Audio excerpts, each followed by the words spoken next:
What's going on, y'all? Welcome back to the Lifestyle Athletics YouTube channel. So I'm going to be answering a question today.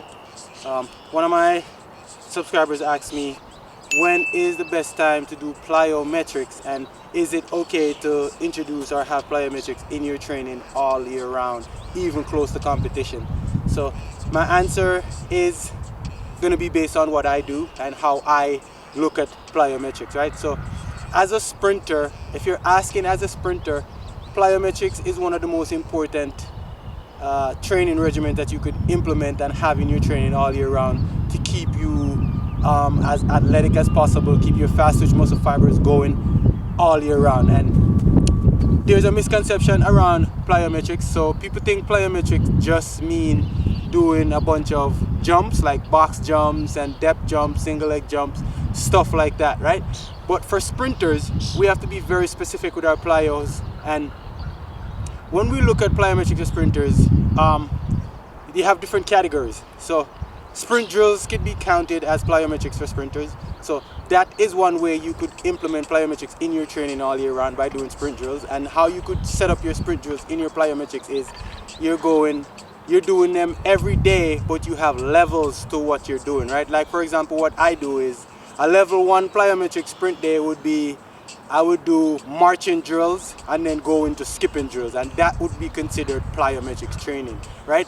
Only thing that I would do a little bit different is with the drills, I would probably put resistance on my athletes, where I would use my Apex machine, or I would put a weight vest on and I would stretch the distance out. So usually we do drills for like 10 meters, 15 meters, but if I'm trying to consider it as a plyometric workout or form of plyometrics, I'm going to stretch the distance out to about 50 meters and increase my reps to 3 to 4 reps, right? So that's one way to look at it. Another way to look at it is if you're trying to have a dedicated day for plyometrics, let's look at a few drills that you could implement into your training to have it as a dedicated day of plyometrics, where you could do it all year round and it won't affect your sprinting. You could start with A skips, B skips, straight leg bounds, bent knee bounds, power skips. That's 5 drills you could start with, right? And you could add single leg hops in there. You could add broad jumps in there, right? For distance and speed.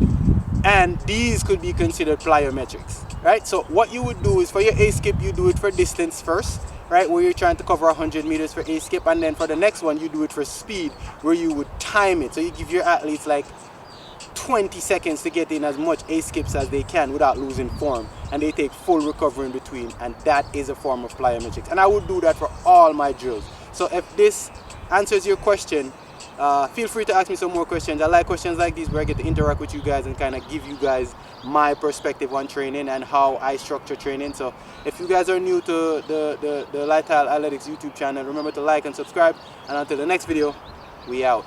And you know I'm running back.